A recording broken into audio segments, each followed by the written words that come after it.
마태복음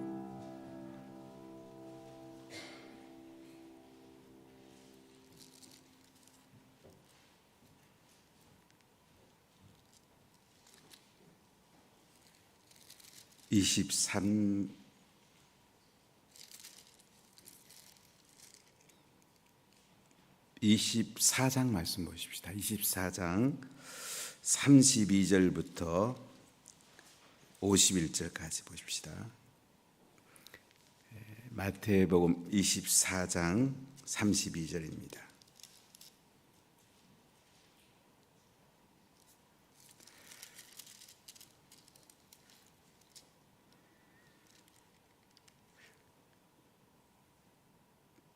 무화과 나무의 비유를 배우라. 그 가지가 연하여지고 잎사귀를 내면 여름이 가까운 줄을 아나니, 이와 같이 너희도 이 모든 일을 보거든 인자 가까이 곧 문 앞에 이른 줄 알라. 내가 진실로 너희에게 말하노니 이 세대가 지나가기 전에 이 일이 다 일어나리라. 천지는 없을지언정 내 말은 없어지지 아니하리라. 그러나 그날과 그때는 아무도 모르나니 하늘의 천사들도 아들도 모르고 오직 아버지만 아시느니라. 노아의 때와 같이 인자의 임함도 그러하니라. 홍수 전에 노아가 방주에 들어가던 날까지 사람들이 먹고 마시고 장가 들고 시집가고 있으면서 홍수가 나서 그들을 다 멸하기까지 깨닫지 못하였으니 인자의 임함도 이와 같으리라. 그때 두 사람이 밭에 있음에 한 사람은 데려가고 한 사람은 버려둠을 당할 것이요, 두 여자가 맷돌질을 하고 있음에 한 사람은 데려가고 한 사람은 버려둠을 당할 것이니라. 그러므로 깨어있으라. 어느 날에 너희 주가 임할는지 너희가 알지 못함이니라. 너희도 이와 아는 바니 만일 집주인이 도둑이 어느 시각에 올 줄을 알았더라면 깨어있어 그 집을 뚫지 못하게 하였으리라. 이러므로 너희도 준비하고 있으라. 생각하지 않은 때에 인자가 오리라. 충성되고 지혜 있는 종이 되어 주인에게 그 집 사람들을 맡아 때를 따라 양식을 나눠줄 자가 누구냐? 주인이 올 때에 그 종이 이렇게 하는 것을 보면 그 종이 복이 있으리로다. 내가 진실로 너희에게 이르노니 주인이 그의 모든 소유를 그에게 맡기리라. 만일 그 악한 종이 마음에 생각하기를 주인이 드디 오리라 하여 동료들을 때리며 술 친구들과 더불어 먹고 마시게 되면, 생각하지 않은 날 알지 못하는 시각에 그 종의 주인이 이르되 엄히 때리고 외식하는 자가 받는 벌에 처하리니 거기서 슬피 울며 이를 갈리라. 아멘. 지난 주일에 세상 끝에서는 무슨 징조가 있사오리까, 이 제자들이 예수님께 질문한 내용에 대해서 우리 같이 말씀을 들었습니다. 종말에 어떤 징조가 있느냐? 전쟁과 지전과 기근이 재난의 시작이다. 아직 끝은 아니라 이렇게 말씀하시고, 거짓 그리스도와 거짓 선지자들이 너희들을 미혹한다. 그리고 이 천국 복음이 모든 민족에게 증언되기 위하여 온 세상에 전파되리니 그제야 끝이 오리라. 천국 복음이 모든 민족, 온 세상에 전파되어야 끝이 온다. 이렇게 말씀합니다. 전 세계에 복음이 전파되는 거 너무 소중한데, 그 중에도 미전도 종족, 아직 복음을 듣지 못한 사람들에게 복음이 들어가는 것이 가장 중요하다는 말씀이죠. 많은 사람이 예수 믿는 건 너무 중요하죠. 또 그렇게 돼야 되죠. 그런데 예수님 안 믿는 종족들에게 복음이 들어가야지 예수님이 오신다.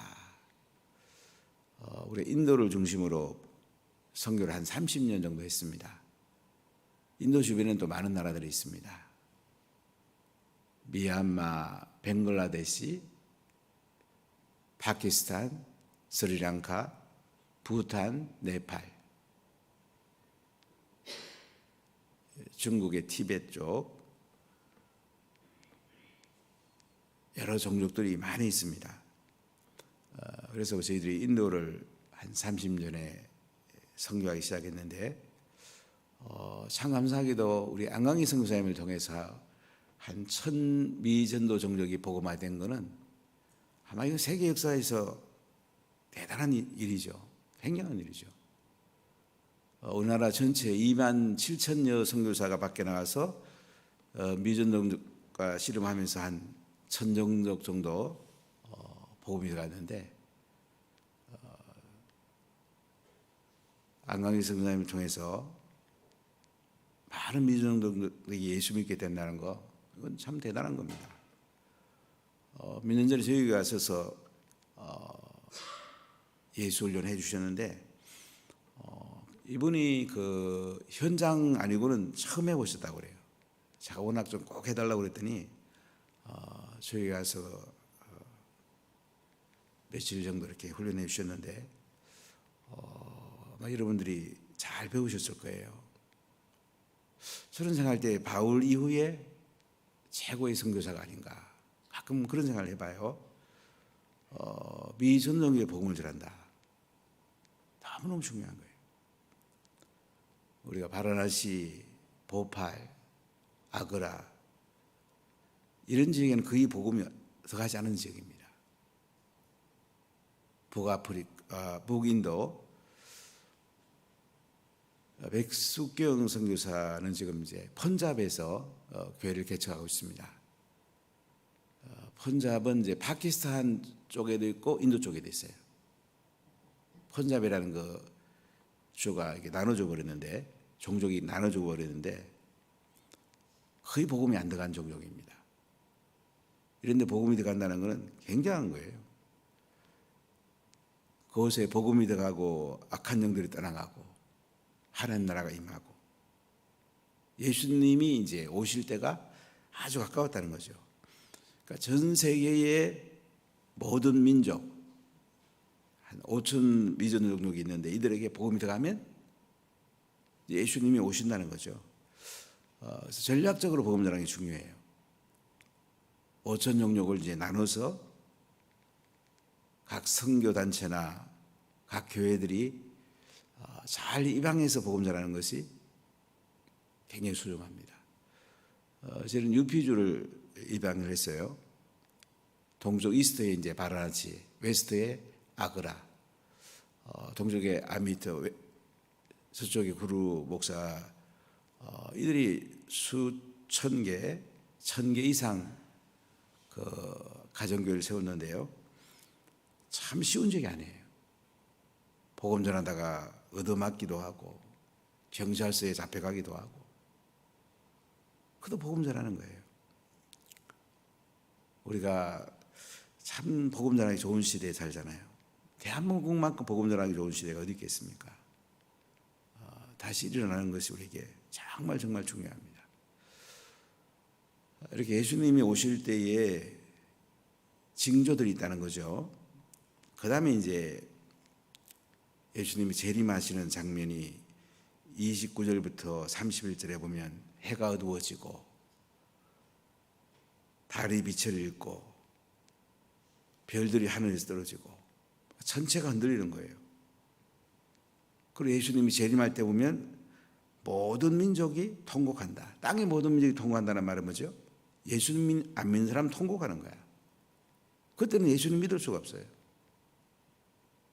예수님이 구름 타고 막 오시는데, 영광 가운데 오시는데 예수님 안 믿는 사람 통곡하기 시작해요.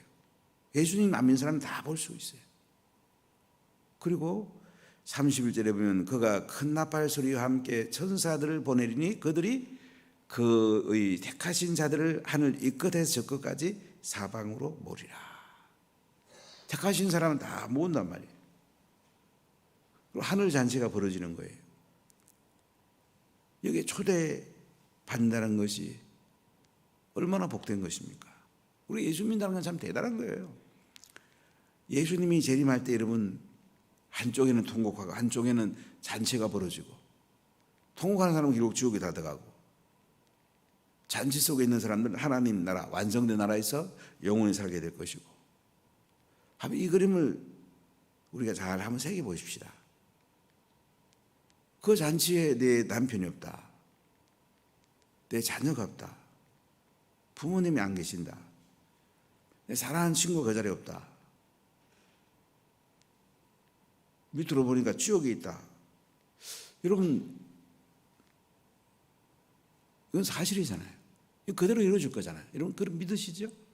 이 성경에 나오는 거니까. 예수님 재림하면 이런 일이 벌어지는데, 그런데 남편이 예수님 안 믿는데도 그냥 둡니까? 적어도 우리가 하나님 앞에 기도하고 금식하고, 저는 저희 가족 구원을 위해서 20일도 금식하고 이렇게 해봤는데, 금식을 좀 많이 했어요. 여러 번 했어요. 자, 20대는 금식을 여러 번 했어요. 특히 영혼 구원을 위해서. 우리가 하나님 앞에요, 정말로 자녀들이 말씀 위에 서도록 자녀들이 예수님 만나야 돼요. 성령을 받아야 돼요. 저는 11조 안 하는 사람 예수님 믿는다고 생각 안 해요. 예수님을 믿는데 어떻게 11조를 안 해요? 물질의 줄이 예수님이라는 말이 이제 11조잖아요. 시간을 들여서 하는 기도 안 한다. 구원받았다고 말할 수 있을까요? 영혼에 대한 불쌍히 여는 마음이 없다. 구원받았다고 말할 수 있을까요? 지적 동의는 됐을지 모르지만은 성령 받았을까요? 성령 안 받으면 예수 믿는 게 아니에요. 우리나라 선교단체들이 지적 동의 가지고 구원을 받았다 이렇게 많이 혼돈을 가져왔는데, 제가 오랫동안 목회해 보니까요, 이게 성령 안 받으면 예수를 주라고 시인할 수 없다고 그랬잖아요. 성령이 아니고 예수를 주라고 시인할 수 없는데, 근데 성령을 받는데 11조를 안 하나요? 성령을 받는데 어떻게 복음을 안 전해요? 성령을 받는데 기도를 안 해요? 있을 수가 없죠. 그래서 조금 정말로 우리 오이코스를 위해서 정말로 기도하면 좋겠어요. 특히 사랑하는 남편, 자녀들. 좀 불쌍하지 않아요? 통곡한다고 그러는데. 땅의 모든 족속이 통곡한대. 예수 안 믿는 사람이 통곡한대. 그리고 예수 믿는 사람은 사방에서 모아서, 하늘 이 끝과 저 끝에 모아서 하늘 잔치에 예수님과 함께 영원한 천국에 살게 되고. 이 그림을 한번 쫙 그려보세요. 남편 볼 때마다 눈물 안 흘려요? 자식 볼 때 어떻게 눈물이 안 흘러? 진짜 우리 예수 믿는다면 정말 하나님 앞에 이런 간절한 마음이 있어야 안 되겠습니까? 자, 이러면서 예수님이 오늘 무화과 나무 비유를 통해서 우리에게 이런 말씀을 하세요. 32절 읽어볼까요? 무화과 나무의 비유를 배우라. 그 가지가 연하여지고 잎사귀를 내면 여름이 가까운 줄을 아나니. 무화과 나무는 여러분 잘 관찰해 보면 잎이 먼저 나오는 게 아니죠. 무화과 나무는 꽃이 들어있고요, 거기 열매가 먼저 맺어요. 열매가 맺어진 다음에 이제 여름이 되면 잎사귀가 나와요. 그러니까 무화과 나무, 잎사귀가 나오면 여름이 가까웠네. 우리가 자연을 보면서 시기를 안다는 거죠. 우리가 벚꽃이 피면 봄이 가까이 왔구나. 가지가 말랐는데 잎이 나오면 봄이 왔네. 이렇게 우리가 자연을 보고 시기를 알잖아요. 진달래꽃이 폈다. 봄이 왔구나. 개나리 봄이 왔네. 녹음이 우거지면 여름이 왔네. 열매들이 많이 맺히면 가을이 왔네. 이거 분별이 되잖아요. 그러니까 무화과 나무를 통해서 예수님이 이제 예수님 때가 언제 가까이 왔는지 우리에게 깨닫게 해주는 거예요. 예수님 아주 가까이 오실 때가 됐는데요. 자, 33절 보세요. 이와 같이 너희도 이 모든 일을 보거든 인자가 가까이 곧 문 앞에 이른 줄 알라. 앞에 있는 그 전쟁과 기근과 지진 이 반복이 됩니다. 거짓 그리스도, 거짓 선지자 반복이 돼요. 특히 복음이 땅끝까지 전해진 걸 보면 이제 끝이 온다고 그러잖아요. 아, 예수님이 가까이 오실 때가 됐구나. 정말 우리가 깨어 있어야 되겠구나. 이걸 예수님 말씀하고 계셔요. 여기 이제 무화과나무를 이스라엘 독립으로 보는 사람도 있긴 있어요. 이스라엘이 1948년 5월 11일 날 독립이 됐죠. 1900년 동안 떠돌이 생활하다가 이 대단한 사건이지 않아요? 1900년 동안 민족이 땅이 없으면 땅을 차지했죠. 지금 보면 그 쿠르드족이라고 한 4,300만 정도 되는 그 민족을 가진 이라크, 터키, 이란, 시리아 쪽에 제일 큰 그 종족이 있어요. 메대 종족 후손으로 보는데 아예 땅이 없죠, 이 사람들. 근데 유대 사람들이 1900년 동안 떠돌이 생활하다가 가나안 땅을 차지했다. 정말 대단한 거죠. 예수님이 오실 때가 가까웠다는 얘기예요. 그래서 34절에 내가 진실로 너에게 말하노니 이 세대가 지나가기 전에 이 일이 다 일어나리라.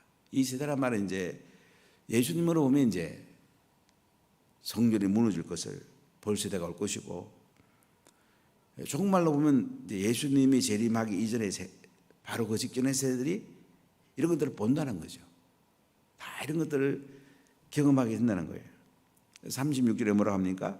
천지는 없을지언정 내 말은 없어지지 아니하리라. 하나님 말씀은요 그대로 이루어집니다. 하나님 말씀대로 되는 거예요. 영국의 유명한 토인비라는 역사학자가 있습니다. 역사 연구라는 책을 써서 노벨상을 탔는데 그분이 유명한 말을 했어요. 자기 역사 연구를 해보니까 모든 역사들은 성경대로 되더라. 예수님 말씀하신 대로 다 되더라.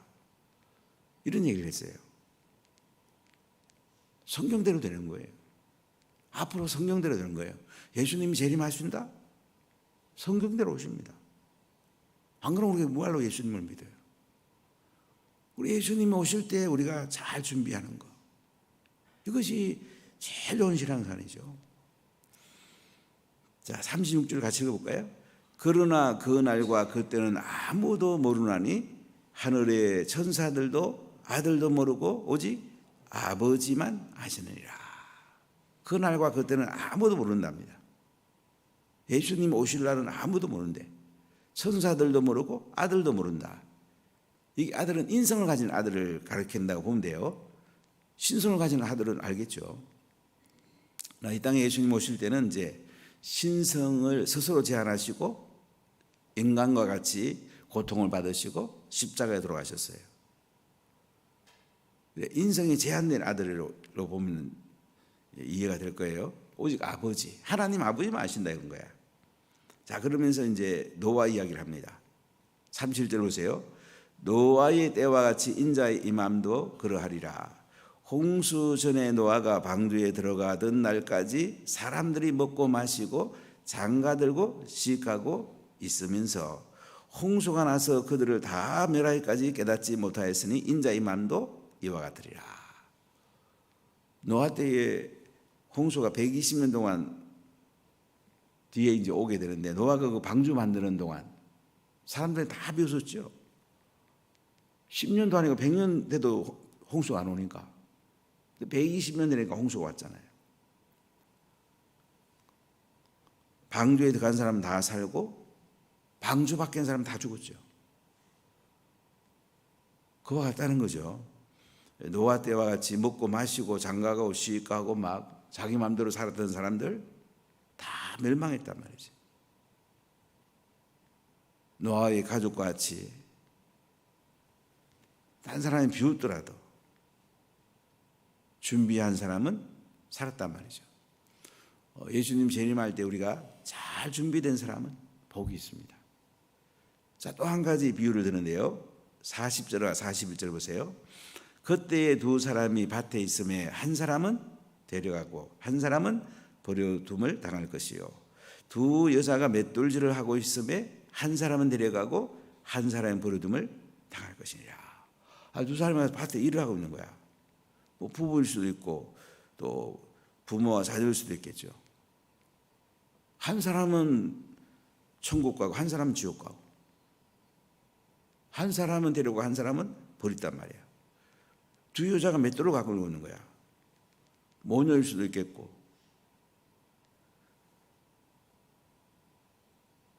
가족일 수 있겠죠.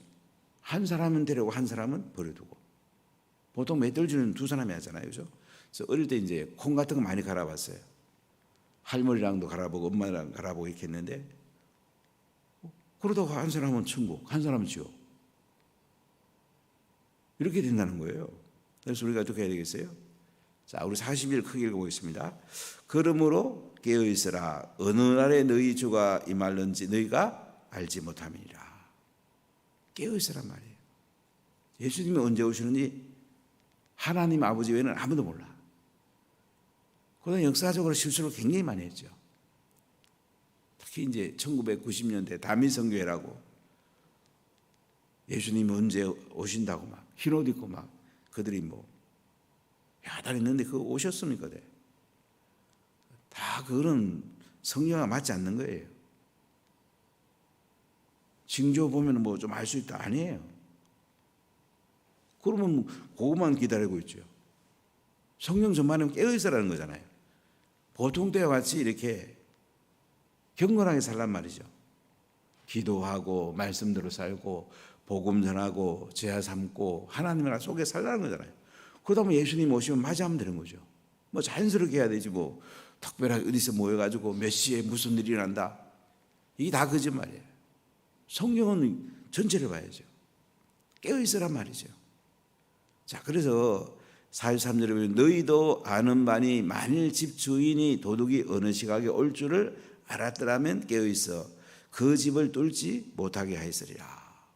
도둑이 언제 오는 거 알면 집 주인이 지키고 있겠죠. 잠 안 자겠죠. 잠들었을 때 도둑이 오잖아요. 이러므로 너희도 준비하고 있어라. 생각하지 않은 데에 인자가 오리라. 그러니까 항상 깨어 있어야 돼. 항상 기도하고 항상 복음 전하고 제자 삼고. 우리가 이쁜 일 하다가 예수님 오시면 좋잖아요. 안 좋은 일 하는데 예수님만 오신다. 좀 그렇잖아요, 그죠? 항상 깨어 있으란 말이에요. 예수님 새벽에 오실지 뭐 저녁에 오실지 알 수는 없어요. 막 가능스러우면 새벽에 오실 가능성이 더 많지 않나 가끔은 생각해봐요. 새벽 기도하다가 예수님 오시면 좋겠다. 또 복음 전도하다가 예수님 오시면 좋겠다. 사랑 실천하는데 예수님 오시면 좋겠다. 우리가 이쁜 짓 하는데 예수님 오시면 더 좋지 않을까? 종교는 생각을 해봐요. 우리 삶의 전반을 예수님 보는 거죠. 삶의 전체를 봤을 때 언제 예수님이 오시더라도 마라나타 아멘 주 예수님 어서 오십시오. 이렇게 준비하라는 거야. 45절을 볼까요? 충성되고 지혜 있는 종이 되어 주인에게 그 집 사람들을 맡아 때를 따라 양식을 나눠줄 자가 누구냐. 주인이 올 때에 그 종이 이렇게 하는 것을 보면 그 종이 복이 있으리라. 예수님 당시는 어떤 집에는 몇십 명, 400명까지 종이 있는 사람이 있다고 그래요. 그럼 어떡합니까? 충성되게 주인 있는 종은 어떡할까요? 언제 주인이 와도 성실하게 하는 거야. 자기 밑에 사람에게 양식도 잘 나눠주고 주인이 와보면 아이고 이러면 참 잘하네. 그럼 복 주지 않겠어요? 더 이쁘게 여기고 더 좋은 거 주고 품값을 줘도 더 많이 주지 않겠습니까? 그래서 47절 보면 내가 진실로 너에게 이르노니 주인이 그의 모든 소유를 그에게 맡기리라. 작은 일에 충성하면 더 큰 걸 맡긴다는 거죠. 그러잖아요. 우리가 작은 일에 충성하면 더 큰 것을 맡기도록. 여러분 인생 마칠 때까지 기도하고 복음 전하고 제자 삼으세요. 그러다가 예수님 오시면 좋지 않아요? 나 20년 동안 열심히 30년 동안 열심히 했는데 좀 쉬어야지. 물론 잠깐은 모르겠어요. 한 6개월은 이렇게 몇 달은 모르겠는데 쉬기 시작하면 이 편한 게 좋은 거야. 그리고 코로나 겪어보면 그렇잖아요. 이거 뭐 온라인 해보는 거 좋지. 편하거든. 자꾸 이제 편하고 싶은 거야. 보고 만져내보고 놀아보니 좋거든. 이걸 빨리 우리가 극복해야 됩니다. 나는 또 얼마나 열심히 했는데 좀 쉬면 안 될까? 그러다가 우리 넘어질 가능성이 굉장히 많은 거예요. 그래서 주님 오실 때까지 리듬을 가지고 이제 기도하고 복음 전하고 하면 얼마나 좋아요. 리듬을 타세요. 조금 쉴 필요가 있는 분들은 지혜롭게 잠깐 짧게 해야 돼. 짧게. 이 길어지면 나중에 그게 자기 몸에 배버리는 거야. 편한 게 좋다. 세상이 좋다는 거지. 근데 예수님 딱 오시는데 거기에 물들어 있는 우리를 보면 얼마나 예수님 마음이 아프시겠어요. 그러니까 항상 여기 주인이 왔을 때 종이 정말 이쁜 짓 하고 있을 때 성실하게 일하고 있으면 모든 소유를 그에게 맡기지 않겠냐 그죠. 근데 46절은 만일 그 악한 종의 마음에 생각하기를 주인이 더드리라. 뭐 주인 나중에 올 텐데 오실 그 임시돼 가지고 열심히 하면 되지. 이런 마음을 먹었다 해보세요. 그래 동료를 때리고 막 술 친구들과 어울러 술 마시고 먹고 막 생각하지 않는 날에 이제 그 주인이 딱 오시는 거야. 그럼 어떻게 되겠어요? 51절에 보니까 음이 때리고 외식하는 자가 받는 벌에 처하리니 거기서 슬피 울며 이를 가리라. 신실하지 않은 그 외식하는 자를 어떻게 해요? 벌에 처한다는 거예요. 가진 것도 빼앗겠죠. 있는 자리도 내놓으라고 그러겠죠. 그럼 거기서 슬피 울며 이를 간다는 거예요. 그러니까 우리가 항상 깨어서 언제 예수님 오시도 잘 준비된 삶, 항상 기도하고 말씀 속에 살고 복음 전하고 제자 삼고 자녀를 말씀 맡은 자로 잘 키워내고. 여러분 정말 부탁합니다. 여러분 자녀들이 신앙생활 잘하는지 잘 돌아보세요. 정말 예수님 믿으니 돌아보세요. 정말 돌아보세요. 그들의 시간이 하나님께 드려지는지, 물질이 하나님께 드려지는지, 그들이 복음 전하는 데 관심이 있는지, 기도하는 데 마음이 있는지. 여러분 자녀를 정말 잘 돌아보세요. 결국은 사람은 자기 속에 습관이 밴대로 살거든요. 정말로 성령 받도록 기도해요. 다른 방법이 없어요. 성령 받으면 돼요. 성령 받으면 모든 게 해결돼요. 우리 자녀들이 하나님 성령 받게 했어요. 정말 성령 받으면 또 복음도 전하게 돼요. 또 성령 받은 사람도 충만하게 달라고 기도해야 되고. 여러분 항상 깨우십시다. 깨어있는데 예수님 오시면 예수님도 너무나 기뻐하시고 또 하늘의 상도 크고 얼마나 행복합니까? 그 날과 그 시는 아무도 몰라요. 몰라야 정상이에요. 왜냐하면 항상 깨어있어야 되니까. 알면 안 깨어있을 가능성이 많잖아요. 오실 때 딱 그때 반짝 예수님 앞에 살아면 이렇게 생각하는 사람 많잖아요. 그 날과 그 시를 몰라야지. 항상 성실하게 우리가 깨어서 하나님 나라를 사모하고 예수님 오실 때 깨어서 맞이하지 않겠습니까? 기도하겠습니다. 하나님 감사합니다. 저희들이 깨어있기 원합니다. 코로나 3년을 지나면